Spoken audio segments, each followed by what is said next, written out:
எல்லோருக்கும் வணக்கம். இன்னைக்கு இன்ப அதிர்ச்சியாகவும் ஒரு செய்தி இருக்கு. மனசுக்கு ரொம்பவுமே துயரமான அதிர்ச்சிகரமான செய்தி ஒன்று இருக்கு. நம்ம நாட்டினுடைய மிக முக்கிய தலைவர் PM மன்மோகன் சிங் அவர்கள் இறந்துட்டாரு. தன்னுடைய 92 வயதுல நேத்து இறந்துட்டார். இவரை பத்தி சொல்லணும்னா ரொம்ப முக்கியமான விஷயங்கள் என்ன, நம்ம நாட்டுக்கு எப்படியெல்லாம் சர்வீஸ் பண்ணியிருக்காரு அப்படின்னு பார்த்தோம்னா, பிரைம் மினிஸ்டரா 10 வருடங்கள் சர்வீஸ் பண்ணியிருக்காரு. இன்னும் ஒரு முக்கியமான தகவல் என்ன அப்படின்னு பார்த்தோம்னா, நம்ம நாடு சுதந்திரம் வாங்கினதுக்கப்புறம் 1947 1990கள் வரைக்கும் பெருசாக முன்னேறவே இல்லை. அதுக்கு முக்கிய காரணம் லைசன்ஸ் பர்மிட் ராஜ் அப்படின்ற ஒரு திட்டம் இருந்தது. அது என்ன பண்ணும் அப்படின்னு பார்த்தீங்கன்னா, சுதந்திரமாக இம்மீடியட்டாக கம்பெனிகள் திடீர்னு கம்பெனிகளை தொடங்கிட முடியாது. அப்படி கம்பெனிகள் தொடங்குறதுக்கு உண்டான லைசன்ஸ் பர்மிட் இதெல்லாம் ரொம்பவுமே கடுமையான சட்டத்திட்டங்களுக்கு உட்பட்டு இருந்தது. அதையெல்லாம் தளர்த்தி லிபரலைசேஷன் பண்ணி பிரைவேட்டைசேஷன் பண்ணி குளோபலைசேஷன் பண்ணதில் மிக முக்கிய பங்காற்றியவர் தான் மன்மோகன் சிங் அவர்கள். ஒரு இன்ப அதிர்ச்சி என்னன்னா, இன்னைக்கு நம்மளுடைய ஷேர் மார்க்கெட்டில் நிஃப்டி 50 இண்டெக்ஸ் ஒரு கட்டத்தில் 200 பாயிண்ட் எல்லாம் ப்ளஸில் இருந்தது. என்ன ஒரு ஆச்சரியம் அப்படின்னு பார்த்தா, இதுக்கு முக்கிய காரணம் உலக அளவில் ஏஷியன் மார்க்கெட்ஸ் எல்லாம் இன்னைக்கு ஒரு நல்ல கெயினில் இருந்தான். அதனால் நம்மளுடைய மார்க்கெட் அவங்க பேரை சொல்லிட்டு இன்னைக்கு மேலே வந்துடுச்சு. அதுவும் இல்லாமல் இன்னைக்கு எப்படி பார்க்கணுன்னா, நம்முடைய பொருளாதாரத்துக்கு மிக அதிக அளவுலையும் 2004 to 2014 ஷேர் மார்க்கெட் திடீர்னு 500 பாயிண்ட் 600 பாயிண்ட் ஏறக்கெல்லாம் மிக முக்கியமாக காரணமாக இருந்த மன்மோகன் சிங் அவர்களுடைய இன்றைய தேதியில் இன்னைக்கு மார்க்கெட் ஏறினது அவருக்கு ஒரு சல்யூட் வச்ச மாதிரி தான். நிறைய பேர் சொல்லுவாங்க still we are in the game. அதே மாதிரி தான் நிஃப்டி 50 இண்டெக்ஸ் 200 டேஸ் மூவிங் ஆவரேஜுக்கு மேல் நோக்கி இருக்கிற வரைக்கும் கரடிகள்னால ஷேர் மார்க்கெட்டை வீழ்த்த முடியாது அப்படின்ற மாதிரி தொடர்ந்து இன்னைக்கு ஒரு 5வது நாளாக நாள் கணக்கில் பார்க்கும் பொழுது 5 ட்ரேடிங் டேஸ் கணக்கில் பார்க்கும் பொழுது 5 நாட்கள், பட் சனிக்கிழமை ஞாயிற்றுக்கிழமைலாம் சேர்த்துனோம்னா கிட்டத்தட்ட 10 நாளாக மார்க்கெட் ஒரே இடத்துல சுற்றிக்கிட்டு இருக்கு. அதில் இன்னைக்கு ஒரு சந்தோஷமான செய்தி என்னன்னா, கடந்த சில நாட்களினுடைய ஹையை இன்னைக்கு உடச்சி மேல் நோக்கி ட்ரேட் ஆகிட்டு இருக்கா. இனிமேல் மார்க்கெட் எப்படி போகும் அப்படின்றது பொறுத்து தான் பார்க்கணும். இன்னைக்கு பொறுத்த வரைக்கும் தலை தப்பியது தம்பிரான் புண்ணியம் அப்படின்ற மாதிரி இன்னைக்கு பொறுத்த வரைக்கும் நிஃப்டி ஓரளவுக்கு ஓகேவா தான் இருக்கு. இதில் இன்னைக்கு ஷேர் மார்க்கெட்டில் மிக முக்கிய செய்திகள் அப்படின்னு பார்த்தோம்னா, இந்த ஜென்சால் இன்ஜினியரிங் அப்படின்ற ஷேர் 6% ஏறி மகிழ்ச்சியை கொடுத்துருக்கான்.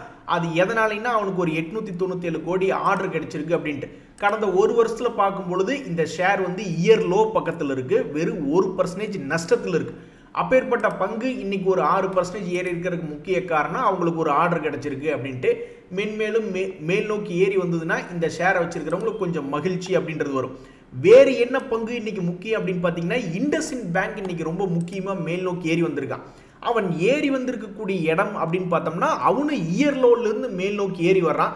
ஸோ 2023 2022களில் இது போன்ற ஒரு லோ லெவல்ல இருந்து மேல் நோக்கி ஏறி வந்திருக்கான். மறுபடியும் வரலாறு திரும்பி வருமா அப்படின்றது நம்மளுக்கு தெரியல. பட் பொதுவாக இந்த ஷேரை வச்சிருக்கிறவங்க என்ன நினைப்பாங்க, அட பாவி இப்படி இறங்கிட்டியே, இனி வரக்கூடிய Q3 ரிசல்ட்டாவது உன்னை தூக்கி விடுமா அப்படின்ற மாதிரி பார்த்துட்டு இருப்பாங்க. ஸோ மிகவும் ஆழமான இடத்துலேருந்து இன்னைக்கு கொஞ்சம் பாசிட்டிவ் மொமெண்டம் கொடுத்ததுனால இண்டஸ்இண்ட் பேங்க் ஷேர் இன்னைக்கு ஷேர் மார்க்கெட்டில் ஒரு ஃபோக்கஸாக இருக்கக்கூடிய ஷேர். அது மட்டும் இல்லை, இந்த பஜாஜ் ஆட்டோ அப்படின்ற ஷேர்லாம் பார்த்துட்டோம்னு வச்சுங்களேன், அது ஒரு செக்டர் லீடராக இருக்கக்கூடிய கம்பெனி பஜாஜ் ஆட்டோ. ஆனால் அவன் 30% ஒரு வருஷத்தினுடைய அளவில் இறங்கி ட்ரேட் ஆகிட்டு இருக்கான். அப்போ அவன் இன்னைக்கு கொஞ்சம் பாசிட்டிவ் மொமெண்டமில் ட்ரேட் ஆகிறதுனால பொதுவாக இந்த ஷேரை வச்சிருக்கிறவங்க என்ன நினைப்பாங்க, அப்படியே மேல் நோக்கி ஏறி வந்துரு ராஜா அப்படின்ற மாதிரி தான் யோசிச்சுட்டு இருப்பாங்க. அவன் மட்டும் இல்லை, இந்த எய்ச்சர் மோட்டருமே இன்னைக்கு ஒரு 1% மேல் நோக்கி ஏறி ட்ரேட் ஆகிட்டு இருக்கு. ஸோ ஆட்டோ செக்டர்கள் மேல் நோக்கி ஏறி வந்ததுன்னா மகிழ்ச்சியை தரும். இந்த சமயத்தில் நிறைய பேர்த்துக்கு ஒரே போர் அடிக்குது, என்னங்க 4-5 நாள் ஆச்சு மார்க்கெட்டில் ஒன்றும் பெருசாக மூவ்மெண்ட் இல்லையே அப்படின்ட்டு. உங்களுக்கு இருக்கு கச்சேரி. அடுத்து வரக்கூடிய 1 அல்லது 2 மாதங்களில் 1000 பாயிண்ட்களுக்கு மேலே வால்டிலிட்டி இருக்குமா நிஃப்டி அப்படின்ற கேள்வி வருது. ஏன்னா வரக்கூடிய செய்திகள் அவ்வளவு ஸ்ட்ராங்கான செய்திகள். நல்லா இருந்தாலோ அல்லது மோசமாக இருந்தாலோ இந்த Q3 ரிசல்ட்னால 2000-3000 பாயிண்ட் கூட நிஃப்டியில் மூவ்மெண்ட் வரக்கு வாய்ப்பு இருக்குது. இப்படித்தான் 2000 பாயிண்ட்டுக்கு மேலே Q2 ரிசல்ட் சரியில்லைன்னு மார்க்கெட்டை பிடிச்சி அடிச்சு விட்டாங்க. அப்போ Q3 ரிசல்ட் என்ன அப்படின்றது அடுத்த மாதத்துலேருந்து வர ஆரம்பிச்சிடும். சரி, அதில் எது பெருசாக மூவ்மெண்ட் வரலினாலும் FIS என்ன பண்ண போகிறாங்க, அவங்களுக்கு புது ஃபைனான்ஷியல் இயர் 2025. அப்போ அவங்க ஏதாவது ஒரு பெருசாக பணம் போடுறாங்களா அல்லது பணம் பெருசாக எடுக்கிறாங்களா அப்படின்ற ஒரு செய்தினால மார்க்கெட்டில் 1000-2000 பாயிண்ட்டுகள் வரக்கு வாய்ப்பு இருக்குது. இது எல்லாமே தவிர்னாலும் நிர்மலா சீதாராமன் அவர்கள் February 1 யூனியன் பட்ஜெட் அறிவிக்கும் பொழுது அப்போ ஏதாவது மார்க்கெட்டில் ஏதாவது பெருசாக மாற்றங்கள் வருதா அப்படின்றத இவங்க எல்லாத்தையும் விடவும் ஆர்பிஐ கண்டிப்பா அடுத்த வருஷத்துல ரேட் கட் பண்ணுவாங்க. சமீபத்தினுடைய 2 மீட்டிங்ல ரேட் கட் இல்ல, பட் அடுத்த வருஷத்துல ஏதாவது ஒரு பீரியட் ரேட் கட் பண்றதுக்கு வாய்ப்புகள் மிக அதிகன்றாங்க. அப்ப என்ன ஆகும், ஸ்டாக் மார்க்கெட்ல ஏதாவது ஒரு 1000-2000 பாயிண்ட் மூவ்மெண்ட் இருக்குமா அப்படின்ற மாதிரி எதிர்பார்த்துட்டு இருக்காங்க. ஸோ இப்போதைக்கு போரிங் இருக்கு. ஆனா 2025 பிறந்தோன்னே மேபி ஏதாவது ஒரு சுவாரஸ்யமான சம்பவம் மேலே போகுதா அல்லது கீழே போகுதா, அல்லது 500 பாயிண்ட் ஏறி இறங்கி 500 பாயிண்ட் ஏறி இறங்கி ஒரு 2000 பாயிண்ட் மூவ்மெண்ட்டை கொண்டு வரப்போகுது அப்படின்றது தெரியல. பட் எப்படி பார்த்தாலும் அடுத்த 2 மாதங்களுக்குள்ள நடக்கக்கூடிய இந்த 2000-3000 பாயிண்ட் மூவ்மெண்ட் யாருக்கு கிடைக்குது அப்படின்றது பொறுத்து இருந்து தான் பார்க்கணும். சந்தோஷமே வா வந்து என் கூட விளையாடு அப்படின்ற மாதிரி ஏகப்பட்ட நண்பர்களுக்கு இன்னைக்கு ரொம்பவுமே சந்தோஷமா இருக்கும். அதுக்கு மிக முக்கிய காரணம் இன்னைக்கு லிஸ்ட் ஆயிருக்கக்கூடிய ஏகப்பட்ட ஐபிஓக்கள் 159%, 47%, 30%, 20%, 17% மிகப்பெரிய லாபங்கள் அள்ளி கொடுத்துருக்காங்க இன்னைக்கு லிஸ்ட் ஆயிருக்கக்கூடிய சில ஐபிஓக்கள். அதுலேயும் வந்து வேற மாதிரிங்க, இதெல்லாம் வேற மாதிரி அப்படின்ற மாதிரி இந்த மம்தா மிஷன் ஒரு நண்பருக்கு ரொம்பவுமே சந்தோஷத்தை கொடுத்துருக்கு. கிட்டத்தட்ட 2 லட்சம் ரூபாய்க்கு அவருக்கு அலாட்மெண்ட் ஆயிருக்கு. அப்ப இன்றைய தேதியில இப்பத்த மதிப்பு வந்து கிட்டத்தட்ட 5 லட்சம் ரூபாய் ஆயிருக்கும் அவருக்கு கிடைச்சிருக்கக்கூடிய இந்த சந்தோஷத்தை நம்மளும் பங்கெடுத்துக்குவோம். நேத்தே தலைவர் பார்ட்டியில் இறங்கிட்டாப்ல, ஏகப்பட்ட பார்ட்டிக்கு இப்ப ஃபுல் பார்ட்டி போய்கிட்டு இருக்கு, சரியான ஜாலி அப்படின்ற மாதிரி இருக்காப்ல. ஸோ இன்னைக்கு அவருடைய 2 லட்சம் ரூபாய்க்கு அலாட்மெண்ட் ஆன மதிப்பு கிட்டத்தட்ட 5 லட்சம் ரூபாய்க்கு போய்கிட்டு இருக்கோம். ஸோ இன்னைக்கு ஏகப்பட்ட பேர்த்துக்கு அலாட்மெண்ட் ஆகி சந்தோஷம் இருக்கக்கூடிய சமயத்தில் அந்த சந்தோஷத்தில் நம்மளும் பங்கெடுத்துக்குவோம்.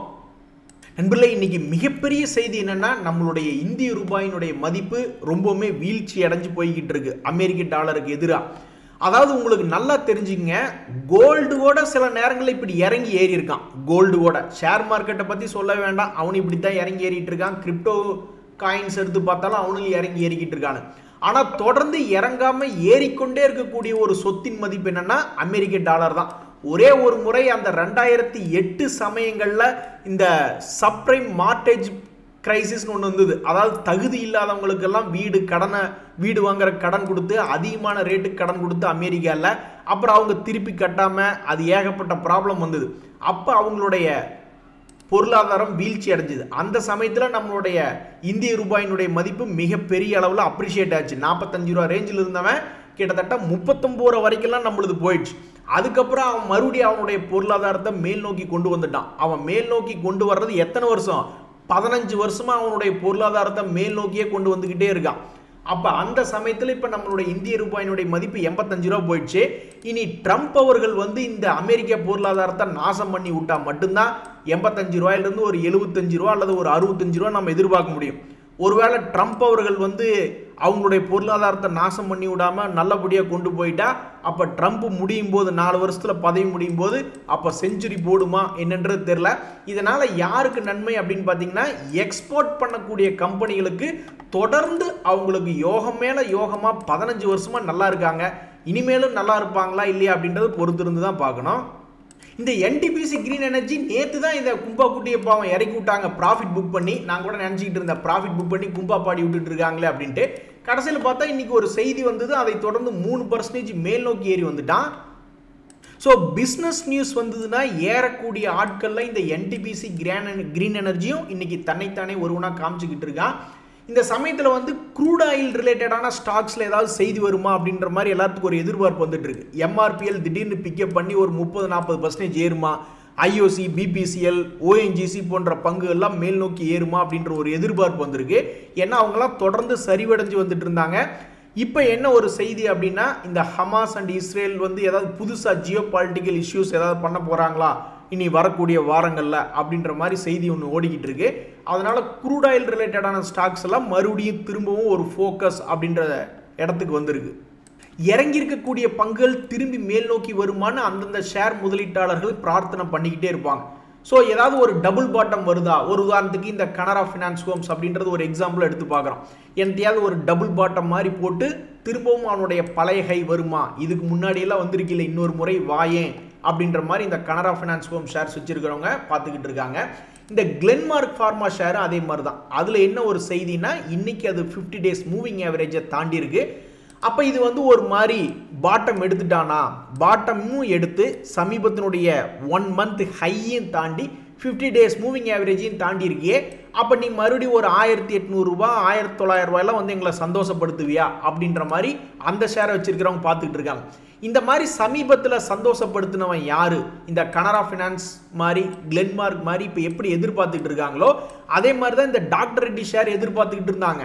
அந்த டாக்டர் ரெட்டி ஷேர் சமீபத்தில் என்ன பண்ணியிருக்குன்னா, இதே மாதிரி தான் ஒரு டபுள் பாட்டம் அல்லது ஒரு பாட்டம் அவுட் அப்படின்றது ஆகி 1150 ரூபாயிலிருந்து இன்னைக்கு 1400 ரூபா அவனுடைய பழைய ஹையில் வந்து ட்ரேட் ஆகிட்டு இருக்கு. அதே மாதிரி தான் இந்த கனரா ஃபினான்ஸ் ஹோம் ஷேர் வச்சிருக்கிறவங்களும், கிளென்மார்க் ஃபார்ம் ஷேர் வச்சிருக்கிறவங்களும் ப்ளீஸ் ஏதாவது மொமெண்டம் எட அப்படின்ற மாதிரி வேண்டிக்கிட்டு இருக்காங்க. அது நடக்குதா இல்லையா அப்படின்றது இந்த மாதிரி ஒரு 2 மாதம் கழிச்சு தான் தெரியும். இந்த ஷேர் தான் இதுக்கு முன்னாடி நவம்பர் மாதத்தில் இப்படி பாட்டம் அவுட் ஆகி இன்னைக்கு நம்ம டிசம்பர் கடைசியில் பார்க்குறோம், ஓ ஏறி இருக்கானோ அப்படின்ற மாதிரி தோணுது. அப்போ அது போன்ற ஷேர்களுக்கு ஒரு 2-3 மாதம் ஆனதுக்கப்புறம் தான் ஏறினானா இல்லை இறங்கினானா அப்படின்றது தெரிய வரும். நண்பர்களே, ஷேர் மார்க்கெட்டை பொறுத்த வரைக்கும் ஏதாவது ஒரு நியூஸை வச்சு எனத்தையாவது ஒரு குரூப்பை ஏற்றுறதும் இறக்குறது எனத்தையாவது ஒன்று பண்ணிக்கிட்டு இருப்பாங்க. அந்த வகையில் இன்னும் 4-5 நாள் இருக்கக்கூடிய இந்த நேரத்தில் நியூ இயர் செலிப்ரேஷன் ஓரியன்டாக ஹோட்டல் கம்பெனிஸ், ட்ராவல் கம்பெனிஸ், சரக்கு கம்பெனிஸ், டெக்ஸ்டைல் கம்பெனிஸ் எல்லாம் ஏற்றி விடுவாங்களா அப்படின்றது பொறுத்து தான் பார்க்கணும். இந்த சமயத்தில் லெமன் ட்ரீ ஹோட்டல்னு ஒரு ஷேர், அதில் ஒரு நல்ல செய்தி என்ன அப்படின்னு பார்த்தீங்கன்னா, அவங்க மறுபடியும் ஏகப்பட்ட அக்வஷன்ஸ் பண்ணிகிட்டே இருக்காங்க, அவங்களுடைய பிஸ்னஸ் எக்ஸ்பான்ஷன் பண்ணிக்கிட்டே இருக்காங்க. அந்த வகையில் மறுபடியும் ஒரு 76 ரூம் ஹோட்டலுக்கு ஒரு அக்ரிமெண்ட் போட்டிருக்கிறதா ஒரு செய்தி வருது. இந்த சமயத்தில் வந்து இந்த மெட்ரோ பிராண்ட் ஷேர்லாம் நம்ம பேரை கேட்டே ரொம்ப நாள் ஆச்சு. திடீர்னு பார்த்தா இன்னைக்கு மிட் கேப்லேயே அவன் தான் இன்னைக்கு டாப் கெய்னராக மேல் நோக்கி ஏறி வந்திருக்கான். இந்த மெட்ரோ பிராண்ட் இன்னைக்கு 7% ஏறினது மட்டும் இல்லை, இன்னுமே இந்த பேட்டா இந்தியா ஒரு 3% ஏறி இருக்கான், கேம்பஸ் ஆக்டிவேர் 4% ஏறி இருக்கான். என்ன நியூ இயர்க்கெல்லாம் ஷூவை போட்டு எல்லாம் ஓடுவாங்கன்னு நினச்சிட்டாங்களா என்னன்னு தெரியல. எது எப்படியோ இந்த டெக்ஸ்டைல் இந்த நியூ இயர் ஓரியன்டான தீமா இது ஏறினதா தான் இப்போதைக்கு பார்க்கப்படுகிறது.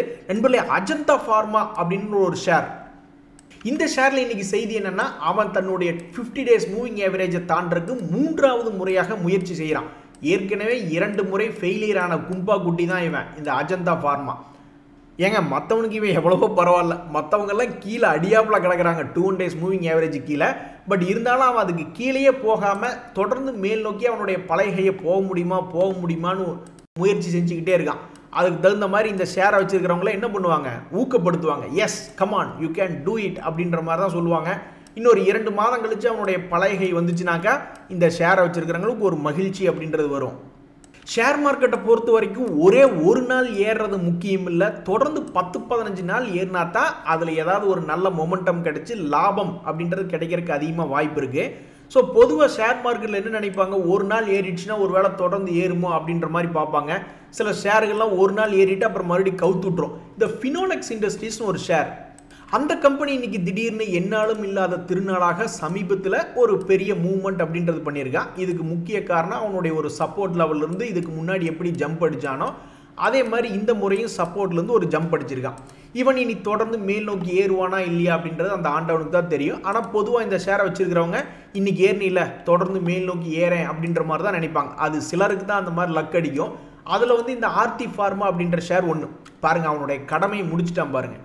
சமீபத்தினுடைய லோ லெவல் 540-550 ரூபா ரேஞ்ச், அங்கே சப்போர்ட் எடுத்தவன் 6 நாட்களில் அவனுடைய பழைய ஹை 680 ரூபா வந்து ஒரு ஷேர் கிட்டத்தட்ட 100 ரூபா மேல் நோக்கி ஏறி வந்து அவனுடைய கடமையை முடிச்சிட்டான். அதே மாதிரி ஷேர் மார்க்கெட்டில் இருக்கக்கூடிய ஒவ்வொரு ஷேர்களும் தொடர்ந்து மேல் நோக்கி ஏறணும். ஒரு நாள் ஏறினா பத்தாது, தொடர்ந்து மேல் நோக்கி ஏறி அவனோட ஒவ்வொருத்தனுடைய பழைய கையை வந்து தொட்டுட்டா அது மாதிரி ஒரு இன்பம் நம்மளுக்கு வேற எதுவுமே கிடையாது. அந்த மாதிரி தான் மக்கள் என்ன எதிர்பார்க்குறாங்கன்னா, இந்த சாரதா மோட்டார்னு கூட ஒரு ஷேர் ஒரு காலத்தில் இவன் ஏதோ ஒரு பைபேக்கே ஏதோ பண்ணான்னு நினைக்கிறேன். அந்த சமயத்தில் வந்து இவன் நிற்காம 1000 ரூபா to 3000 ரூபா போயிட்டான். டேய் கொஞ்சம் மெதுவாக போங்கடா அப்படின்னு அவன் கேட்கல. இந்த 2024 1000 ரூபா to 3000 ரூபா போனவன் இப்போ சைலண்டாக 3000 ரூபாயிலிருந்து எடுத்து பார்க்கும்பொழுது கிட்டத்தட்ட 1997 ட்ரேட் ஆகிட்டு இருக்கான். இந்த ஷேரில் என்ன செய்தினா, அது 2 days மூவிங் ஆவரேஜ் கிட்ட ட்ரேட் ஆகிக்கிட்டு இருக்கு. தொடர்ந்து மேல் நோக்கி ஏறி வந்துச்சுன்னா மகிழ்ச்சியாக இருக்கும். அதே மாதிரி தான் இந்த லேட்டன்ட் வியூ அனாலிட்டிக்ஸ் அப்படின்ற ஷேர், அவனும் இன்னைக்கு 2 days மூவிங் ஆவரேஜ் தாண்டான். ஸோ இவனுடைய பழைகை ஆல்மோஸ்ட் 600 ரூபா, அது வந்து ப்ளீஸ் தொட அப்படின்ற மாதிரி பிரார்த்தனை பண்ணிட்டு இருக்காங்க. இன்றைய தகவல் அனைத்தும் உங்களுக்கு உதவியாக இருந்ததுன்னா எனக்கு மகிழ்ச்சி தான். ரொம்ப நன்றி, வணக்கம்.